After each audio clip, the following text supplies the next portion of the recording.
Welcome to only IAS. स्वागत है आप सभी लोगों का प्रीलिम बूस्टर न्यूज़ डिस्कशन में। आज है 11 जनवरी 2022। तो आइए देख लेते हैं कैसे कौन से इंपॉर्टेंट आर्टिकल्स हैं जो आज हम कवर करने वाले हैं। हमारा फर्स्ट आर्टिकल आईएनएस विक्रांत के बारे में है। आईएनएस विक्रांत का third set of sea trial अभी कंडक्ट किया गया या कंडक्ट किए जाने की प्रॉपर तैयारी चल रही है and that is the reason कि आईएनएस विक्रांत न्यूज़ में आया है। बात करते हैं आईएनएस विक्रांत के बारे में। ये है क्या? ये इंडिया का first indigenously built aircraft carrier है, यानी कि IAC-1। ध्यान दीजिएगा कि ये फर्स्ट इंडिजीनियसली बिल्ट है।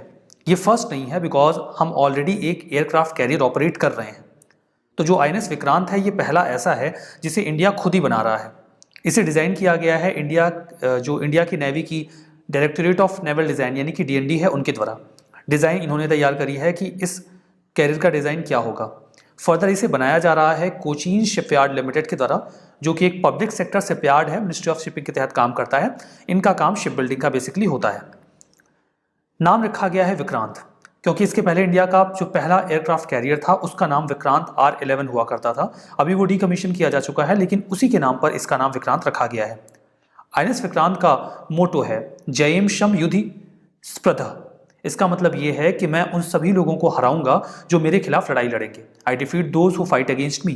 तो काफ़ी बढ़िया ये मोटो है। इसे बेसिकली ऋग्वेद से लिया गया है, इसे ऋग्वेद से डिराइव किया गया है। की फीचर्स की बात करते हैं। ये अभी तक का बिगेस्ट वॉरशिप है जो हमारे पास होगा। फर्दर इसकी जो ओवरऑल लेंथ है, मतलब इंडिजीनियसली जो हमने बनाया है उसमें ये अभी तक का सबसे बड़ा होगा। 263 मीटर की इसकी लेंथ आपको मिलेगी और 63 मीटर की विड्थ यानी कि चौड़ाई। ये 30 असॉर्टेड एयरक्राफ्ट एक बार में कैरी करने में कैपेबल हैं, इंक्लूडिंग कॉम्बैट जेट्स जो लड़ाइयाँ कर सकते हैं और हेलीकॉप्टर्स। जो एयरक्राफ्ट कैरियर्स इनके द्वारा इस्तेमाल किए जाएंगे वो होंगे स्टोबार। स्टोबार का फुल फॉर्म है short take off but arrested landing. Short take off में होता ऐसा है कि जो एयरक्राफ्ट कैरियर है वो अपने थ्रस्ट से टेक ऑफ कर लेता है, लेकिन एयरक्राफ्ट कैरियर को लैंड करने के लिए इनफ ज़मीन चाहिए होती है या लैंड एरिया चाहिए होता है, वो उन्हें मिलता नहीं है वहाँ एयरक्राफ्ट पे। तो फिर वहाँ पे अरेस्टेड लैंडिंग की जाती है। अरेस्टिंग वायर्स होते हैं, कुछ लोग वायर्स लेके तैयार होते हैं जो कि ऑलरेडी शिप में बंधे होते हैं। जब वो एयरक्राफ्ट लैंड करता है शिप पे, एयरक्राफ्ट कैरियर पे, तो वो जो वायर्स होते हैं वो उसकी स्पीड को स्लो डाउन करते हैं ताकि वो शिप का जो लिमिटेड एरिया है उसमें खुद को कंट्रोल कर सके। वर्तमान में जो स्टेटस है आईएनएस विक्रांत का उसकी बात करते हैं।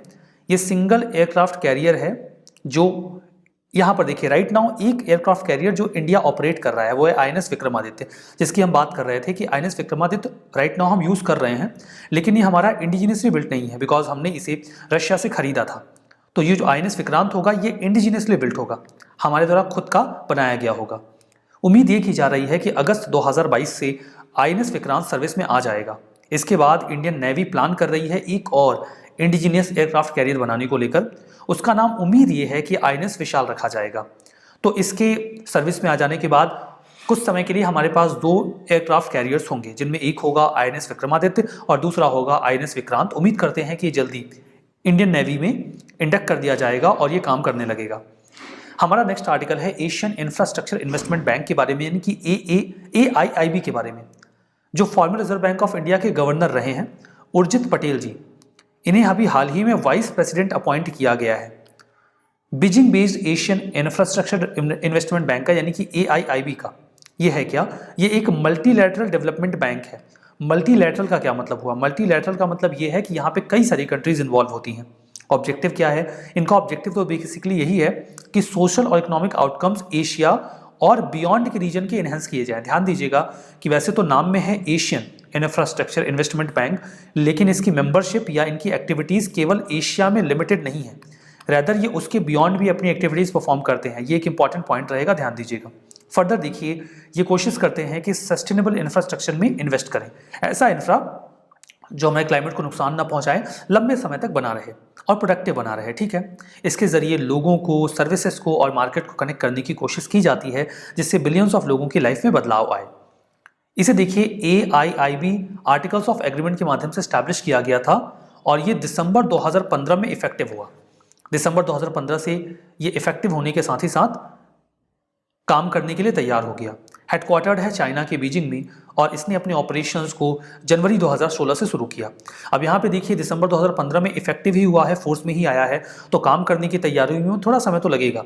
तो जनवरी 2016 से इसने काम करना शुरू कर दिया। वर्तमान में जो इसकी मेंबरशिप है वो 100 से ज़्यादा मेंबर्स की है। ठीक है, चाइना इसका सबसे बड़ा शेयर होल्डर है। चाइना के पास जो शेयर होल्डिंग है वो 26.61% की है। इसके बाद जो शेयर होल्डिंग है सबसे बड़ी वो इंडिया के पास है 7.6% की, रशिया 6.01%, जर्मनी 4.2%। एक बात और इम्पॉर्टेंट है कि भले ही एशिया के बियॉन्ड इसमें मेंबर्स हैं, लेकिन जो एशियन कंट्रीज़ हैं यानी कि जो रीजनल मेंबर्स हैं उनके पास अभी भी इस बैंक की 75% शेयर होल्डिंग है। और इस लिहाज से मतलब जो 75% शेयर होल्डिंग है उसके एवज में उनके पास 75% वोटिंग पावर भी है। And that is the reason कि ये इफेक्टिव बना रहता है। और इसका जो नाम है एशियन इंफ्रास्ट्रक्चर इन्वेस्टमेंट बैंक, ये उसे जस्टिफाई भी करता है। देखिए 2019 के प्रीलिम्स में ये प्रश्न पूछा गया, आपको आइडिया लग जाएगा। AIIB के रेफरेंस में हमारे सामने 3 स्टेटमेंट थे।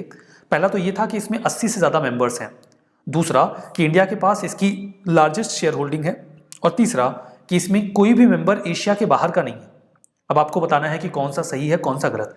मैं इसका जवाब नहीं दूंगा बिकॉज मैं चाहता हूं कि आप इसका जवाब दें, वो भी कमेंट बॉक्स में। वैसे हमने जो आर्टिकल डिस्कस किया है इसके बेसिस पे अभी तक आपको आइडिया लग गया होगा कि इसका आंसर क्या है, लेकिन स्टिल आप कमेंट बॉक्स में बताइएगा। प्रीवियस ईयर का पेपर है तो वैसे भी आपको पता होना ही चाहिए कि क्या आंसर निकल के आएगा। बताइएगा कमेंट बॉक्स में इस क्वेश्चन का आंसर क्या है। हमारा जो नेक्स्ट आर्टिकल है वो ओरंग नेशनल पार्क के बारे में है। हाल ही में गवर्नमेंट ने एक नोटिफिकेशन इशू किया है जिसके तहत ओरंग नेशनल पार्क को उसके साइज का 3 गुना बढ़ाने की प्लानिंग चल रही है, मतलब उसका साइज बढ़ा दिया जाएगा। जो ओरंग नेशनल पार्क है वो आपको आसाम में मिलेगा। आसाम में ये देखिए नॉर्थ ईस्टर्न रीजन का मैप है और ये है ओरंग नेशनल पार्क की लोकेशन जो कि आसाम में आपके लिए दिखाई गई है। ये आपको आसाम में जो ब्रह्मपुत्रा रिवर है उसके नॉर्थ बैंक पे यानी कि नदन बैंक में मिल जाएगा। दारंग और सोनितपुर डिस्ट्रिक्ट है वहाँ पर। इसे सेंचुरी के तौर पे स्टैब्लिश किया गया था 1985 में। इन्होंने बहुत अच्छे से मन लगा के काम किया तो इनका प्रमोशन कर दिया गया और 1999 में इनको नेशनल पार्क बना दिया गया। ठीक है, नेशनल पार्क बन जाता है ओरंग नेशनल पार्क 1999 में। इसे मिनी काजीरंगा नेशनल पार्क के नाम से भी पुकारा जाता है। भला ऐसा क्यों किया जाता है? काजीरंगा की तुलना में ये छोटा है तो मिनी कहना उचित होगा। अभी हालांकि इसका साइज बहुत बढ़ जाएगा। देखिए ये आसाम की ही लोकेशन है, यहाँ पर देखिए काजीरंगा आपको दिख रहा होगा, दैट इज द काजीरंगा। ठीक है, 7 नेशनल पार्क्स यहाँ मैप में इंडिया आसाम के दिखाए गए हैं। दिखा देता हूँ आपको मैं। ये है काजीरंगा, ये है ओरंग जो मैंने आपको बताया, ये है नामेरी, ये है डिब्रू सैखोव, ये है दिहिंग पटकई, यहाँ पे है मानस और यहाँ पे है रायमूना। तो ये 7 नेशनल पार्क आसाम के इस मैप में दिखाए गए हैं। हम बात कर रहे थे कि इसे मिनी काजीरंगा क्यों बोलते हैं, क्योंकि यहाँ पर जो आपको लैंडस्केप मिलेगा, जमीन मिलेगी या वहाँ पर जो फ्लोरा फोना मिलेगा, मार्सेस, स्ट्रीम्स, ग्रासलैंड्स, वो बिल्कुल वैसे ही हैं जैसे काजीरंगा के हैं। And that is the reason कि इसे मिनी काजीरंगा कहा जाता है। फ्लोरा और फोना से रिच है। Great Indian rhinos, pygmy hog, Asian elephants, wild water buffalo, Bengal tigers, सब कुछ यहाँ आपको मिल जाते हैं। ये सारे जीव आपको यहाँ मिलते हैं। जो हमारा नेक्स्ट आर्टिकल है वो वीर बाल दिवस के बारे में है। जो प्राइम मिनिस्टर हैं हमारे, उन्होंने अभी हाल ही में अनाउंस किया है 26 दिसंबर को कि इस दिन को यानी कि 26 दिसंबर को ऑब्जर्व किया जाएगा वीर बाल दिवस के रूप में। वीर बाल दिवस मतलब ऐसे बाल यानी कि बच्चे जो बहुत ही बहादुर रहे। बेसिकली वीर बाल दिवस मनाया जाएगा साहिबजादा जोरावर सिंह जी और साहिबजादा फतेह सिंह जी की मार्टाइडम को ऑब्जर्व करने के लिए, यानी कि उनकी शहीदी को याद करने के लिए। अब ये कौन थे? साहिबजादा जोरावर सिंह जी और साहिबजादा फतेह सिंह जी। अगर आप इनके बारे में नहीं जानते हैं तो आपको जानना चाहिए। ये गुरु गोबिंद सिंह जी के बेटे थे। गुरु गोबिंद सिंह जी के टोटल 4 बेटे थे, जिनमें पहले थे साहिबजादा अजीत सिंह जी, दूसरे साहिबजादा जुझार सिंह जी, साहिबजादा जोरावर सिंह जी और साहिबजादा फतेह सिंह जी, जिनमें से 2 लोग तो बैटल ग्राउंड में शहीद होते हैं और 2 लोगों को औरंगजेब की जो कमांडर्स थे वो बहुत ही ज़्यादा प्रताड़ित करने के बाद दीवारों में चुनवा देते हैं, जहां पर सफोकेशन की वजह से उनकी शहीदी हुई। जो इनके 4 बेटे थे उनमें उन सभी लोगों को खालसा का हिस्सा बनाया गया था और मुगल्स के द्वारा उन्हें एग्जीक्यूट किया गया जब उनकी उम्र महज 19 वर्ष से भी कम थी। यहाँ पे जो सिखिज्म है वो इन सभी लोगों को ऑनर करता है और ये एक इलस्ट्रेशन है, एक उदाहरण है मार्टाइडम का, शहीदी का, जो गुरु गोविंद सिंह जी के बेटे हैं। इन्हें 4 साहिबजादे की सेक्रीफाइस के रूप में जो सिखिज्म में प्रेयर करने वाले लोग हैं वो अपनी अरदास में याद करते हैं। सिग्निफिकेंस क्या है इस दिन की? सिग्निफिकेंस वही है कि साहिबजादा जोरावर सिंह और साहिबजादा फतेह सिंह जी ने मार्टायरडम यानी कि शहीदी अटेन की थी 1705 में, जब मुगल्स ने उन्हें एग्जीक्यूट कर दिया था। उन्हें उनकी ग्रैंड मदर माता गुजारी जी के साथ पकड़ा गया था, जो कि गुरु गोविंद सिंह जी की माता थी। उन्हें इम्प्रिजन कर दिया गया था और औरंगजेब के ऑर्डर पे बहुत ज़्यादा क्रूअल ट्रीटमेंट के बाद उन्हें दीवारों में चुनवा दिया गया था। तो ये शहीदी सिखिज्म में याद की जाती है। देखिए, जो मार्टायरडम का समय था जोरावर सिंह जी का या फतेह सिंह जी का, उस समय जोरावर सिंह जी की उम्र महज 9 वर्ष थी और फतेह सिंह जी की जो उम्र थी वो महज 6 वर्ष की हुआ करती थी। इसीलिए सिखिज्म में इसे ब्रेवेस्ट सेक्रीफाइस के रूप में याद किया जाता है और अभी इस दिन को वीर बाल दिवस के रूप में ऑब्जर्व करने का मन बनाया है सरकार ने, जो कि निश्चित तौर पर एक अच्छा कदम है। हमारा next article reciprocal access agreement के बारे में है। रेसिप्रोकल एक्सेस एग्रीमेंट का मतलब ये है कि आप हमें एक्सेस दीजिए, हम आपको एक्सेस देंगे। लेकिन किस बात की? इसे शॉर्ट में कहा जा रहा है रा। जो रा है ये मिडिल पावर जो हैं, जो विलिंग हैं इंडो पैसिफिक में एक्टिव रोल प्ले करने को लेकर, उनसे संबंधित है। बेसिकली जो रा है वो एक बायलैटरल डिफेंस और सिक्योरिटी पैक्ट है। किसके किसके बीच में है अगर बायलैटरल है तो? ये बेसिकली ऑस्ट्रेलिया और जापान के बीच होने वाला एक बायलैटरल पैक्ट है। हमारे लिए सिग्निफिकेंट क्यों है? हमारे लिए सिग्निफिकेंट इसलिए है बिकॉज ये दो के दोनों ही क्वाड के मेंबर हैं और बेसिकली ये क्वाड के मेंबर्स में इनहेंस होने वाला काइंड ऑफ कोऑपरेशन है। ये अभी तक आरोप लगते हैं कि इंडिया क्वाड में उतना एक्टिव नहीं है जितना एक्टिव होना चाहिए।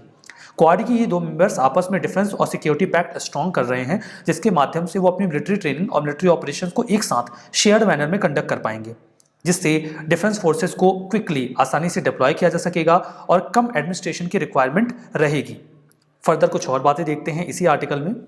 रेसिप्रोकल एक्सेस एग्रीमेंट जापान का पहला ऐसा एग्रीमेंट होगा जो उन्होंने किसी भी कंट्री के साथ किया है, जिसके बाद ऑस्ट्रेलियन और जापानीज मिलिट्रीज आपस में एक साथ मिलकर काम कर पाएंगे, ना केवल डिफेंस के फील्ड में बल्कि ह्यूमैनिटेरियन एड के मामले में भी वो अच्छा काम कर पाएंगे। जो पैक्ट है वो चाइनीज कम्युनिस्ट पार्टी के एग्रेशन की वजह से साइन किया गया है, जहां पे वो साउथ चाइना सी में लगातार एग्रेसिव होते जा रहे हैं और जो डिस्प्यूटेड रीजन्स है वहां पे मिलिटराइजेशन कर रहे हैं, मिलिट्री को अपने एक्टिव कर रहे हैं। तो इस प्रकार के डिफेंस पैक्ट बहुत ही ज़्यादा ज़रूरी हो जाते हैं चाइना को काउंटर करने के लिए। हमारा next article national conference on e governance के बारे में है। 24th national conference on e governance अभी हाल ही में सक्सेसफुली कंडक्ट किया गया। किसने ऑर्गेनाइज किया ये आपको ध्यान देना है। इसे ऑर्गेनाइज किया गया है department of administrative reform and public grievances DARPG के द्वारा।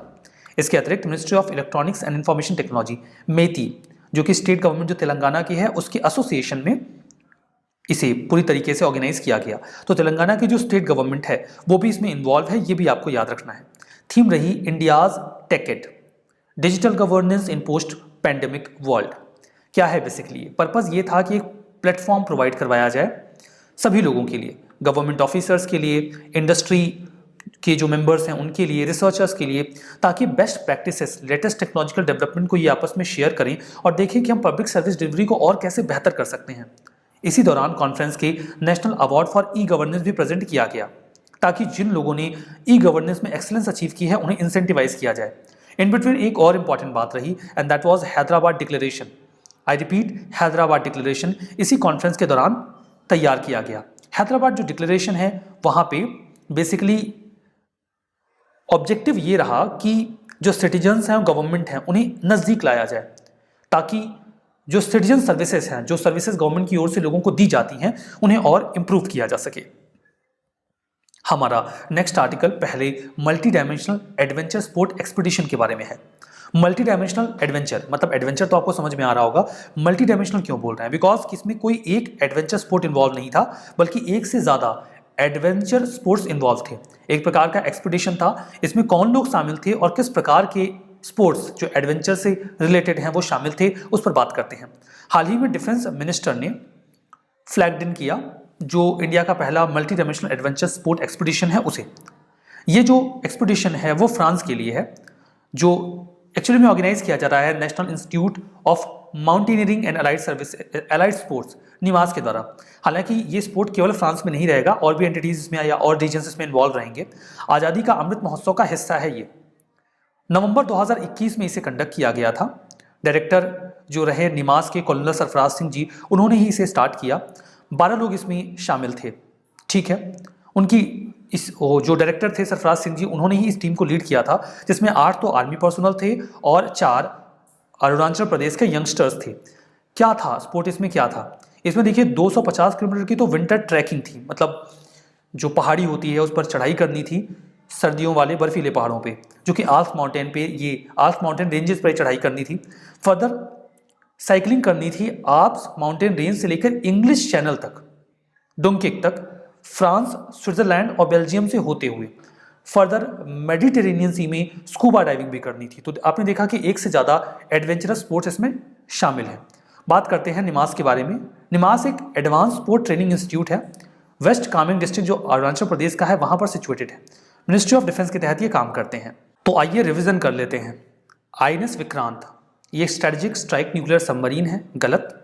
ये इंडिया का first indigenously built aircraft carrier है। AIIB इंडिया की लार्जेस्ट शेयर होल्डिंग है, गलत, चाइना की है। Orang national park Arunachal Pradesh में है। ये भी देखिए ट्रू यहाँ पे लिखा है बट ये होगा फॉल्स, ठीक है, बिकॉज ये हमने देखा आसाम में है, ठीक है, तो ये ट्रू नहीं होगा, मैंने इसे करेक्ट कर दिया है। रेसिप्रोकल एक्सेस एग्रीमेंट ये इंडिया और ऑस्ट्रेलिया के बीच में है, गलत, ये भी गलत हो गया क्योंकि ये जापान और ऑस्ट्रेलिया के बीच में है। तो आज जो 4 स्टेटमेंट आपके सामने हैं, 4 के चारों ही गलत हैं, ऑल्दो यहाँ पे गलती से एक में ट्रू लिखा हुआ था। तो चारों स्टेटमेंट यहाँ पे गलत हैं। उम्मीद करते हैं ये सेशन आपको अच्छा लगा होगा। आज का सेशन यहीं पर समाप्त करेंगे। बहुत बहुत धन्यवाद।